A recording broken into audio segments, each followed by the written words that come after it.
Yo, what's up chefs? In today's video, I'm going to be showing you not one, but two different methods to make unlimited gold with zero risk and zero PvP required. Both of these methods are done in normal Goblin Caves, and while they can be done in any gear score bracket, I'm going to recommend you do them in the 0 to 24 bracket in Squire gear for zero risk and honestly a higher success rate as well.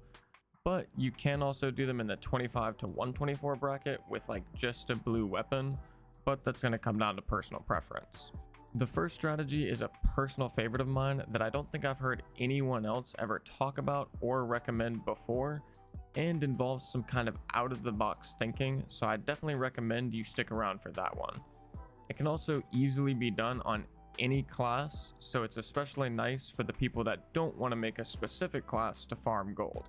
The second strategy, on the other hand, is somewhat well known, but I still get comments all the time asking how I make my gold and how I consider kits that cost 3 to 5k to be budget. So I'm going to do a bit of a deep dive on both of these strategies and show you exactly how I do them start to finish to give everyone the best opportunity of being able to replicate it. I also did the second method on stream yesterday for about 2 hours and made roughly 18,000 gold. So if you want some proof of its effectiveness, feel free to check out that VOD. But without further ado, I'm going to have a full match running in the background where I made over 5,000 gold in just Squire gear using these methods while I explain everything in detail, so let's hop into it. Alrighty, getting into the gameplay, and regardless of whether you're doing the first strategy or the second strategy, and no matter where you spawn on the map, you're going to want to head directly to the troll room, and ideally you should just skip every mob on the way there. You really want to get there within the first minute or two of the match. If you can achieve that, then the chances of other players messing with you is very low in my experience. Most of the classes have an easy way to do this built into their kit, such as Hellfiring Doors as Warlock, Rat Jumping on Druid, Unchained Harmony on Bard, Crush on Barbarian, Quick Door Opening Speed on Rogue, but even on the other ones, with a little bit of practice, you can do it as well by just aggroing the mobs, baiting them into an attack, and then opening a door and closing it behind you. Beyond the fact that you want to just head straight to the troll room, you should also try to avoid high traffic areas if possible. The best example of this is if you need to cross the middle of the map, you should do it on the bottom floor instead of the top floor, and you shouldn't have any trouble that way. Once you've made it to the troll room, surprise surprise, you're going to kill the troll. The first strategy is going to require you to kill only the troll, and the second strategy is going to require you to kill both bosses, and the reason you always prioritize the troll first is because he can drop some pretty lucrative items compared to the Cyclops. Now, if you're one of the people that's sitting there saying you don't know how to or you don't want to kill the bosses to make gold, then you can go farm the wolves in ice caves for wolf pelts, but the troll is actually incredibly easy and quick to kill once you've watched a video or two on it and given it a couple of tries. You're also going to make a lot more gold this way than killing wolves. Essentially though, the first strategy all boils down to one item called troll pelts, but there is an important twist / some secret tech you want to use to make this strategy 5 times more efficient at least, so just bear with me for a second. This item has a 15% chance to drop in normal and high roller, making normals just as, if not more effective than HR, and the drop chance actually gets lowered based on having more luck, so you should never look to increase your luck stat for this method. Also, one troll's pelt sells for about 4,000 gold on the marketplace, which basically pays for almost an entire kit of mine in solos. Now, if the troll drops his pelt like he does in this run, then that's perfect. From there, you can either do the smart thing, which would be to go sit by one of the extracts on the right side of the map and take the easy 4k and put it in the bank, or you can risk the pelt for an extra 1,500 gold or so by basically just shifting into the second strategy that I'm going to talk about in a second. However, the twist / kicker for the first strategy that doesn't include double bossing has to do with when he doesn't drop his pelt and you're left wondering what to do for the next 5 to 8 minutes while you have to wait to extract. and then you finally do, and the map rotation is on crypts, so you have to wait another 5 to 6 minutes for it to get to Goblin Caves before you can try and farm the troll pelt again. But what if I told you, and this might be a bit of a forehead moment, but you can just exit to lobby. And then if map rotation is on crypts, you can just wait for it, change the group size to go right back into Goblin Caves and do it again. And before I get the inevitable comment saying, well, won't you lose your stuff if you exit to lobby? Yes, you will, but that's why if you're doing this strategy, you should only be coming in with Squire gear. And once you're comfortable with the troll, I like to bring in a stack or two of health potions and bandages for when I do get a troll's pelt, but that's not required. Also, before you say this looks like some bumpkiss, I made a video a few months ago where I did this exact strategy 10 games in a row to test it, which took about an hour and a half, aka 9 minutes per troll kill, and I had not optimized it from a speed perspective at that point. But either way, I got 3 troll pelts, 2 trolls blood, plus a few other items, and in today's market, that would have been about 13,400 gold for just the pelts and blood. The math on that shakes out to about 8,900 gold an hour. At this point though, it takes me about 2 minutes for the pre-lobby, 2 to 3 minutes to kill the troll depending on my spawn, and half a minute or so to get back into another game, which ends up being like 12 to 13 troll kills an hour, with a few of those getting griefed or me dying randomly. So at my current speed, I could have pretty easily killed the same amount of trolls in just 60 minutes instead of 90. And there is a bunch more math I could go into here regarding the percentages and how much more optimized I could be with the strategy, etc, etc. But all in all, it has always been incredibly lucrative for me and is always netting me anywhere from 7 to 10k an hour on average, so I definitely recommend giving it a try.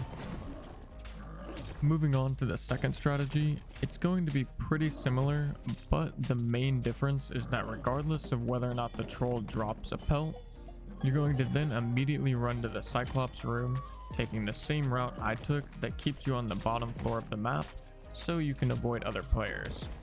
Once there, you're going to take care of the Cyclops. There isn't anything nearly as valuable as a troll's pelt for the Cyclops' loot table, but he does also have the same drop rate for troll's blood and has a couple of other items like the Cyclops eye that aren't too bad. And realistically, if you're doing the second method, you should probably just grab everything the bosses drop in case you don't fill up your inventory. Once you've killed and looted the Cyclops, you're going to start to make your way to the gold ore nodes that only become available after killing both bosses. And there are a couple of key things that I've been doing to try and make this as efficient as possible that I'll share during the process. Also, if any of you guys that are watching utilize this same strategy and have any other tips to make this even more efficient for myself or anyone else that watches, make sure to comment them down below. The first thing to note is that only after killing both bosses do I start to actually go down into the boss loot rooms and open the chests. I do this to make sure I'm getting both bosses killed as quickly as possible and limiting the time I spend in the actual boss rooms themselves where I'm more likely to get disturbed. Beyond that, after I've killed the Cyclops and make my way downstairs, I intentionally leave all of the doors open and even immediately cross over to the troll loot room and open those doors as well. I do this so that way on the off chance that someone tries to contest me at the gold ore nodes, I have plenty of space and options to work with to take the fight or just leave. In cases where I've got a troll pelt already, I will almost certainly just leave. As you see in this clip though, that friendly player from earlier is now helping himself to the troll pile, but that's okay. Usually I would have walked in to open the marvelous chest for some treasure / items, and then walk up the stairs to open the door into the troll boss room, but he likely already took care of both of those things for me.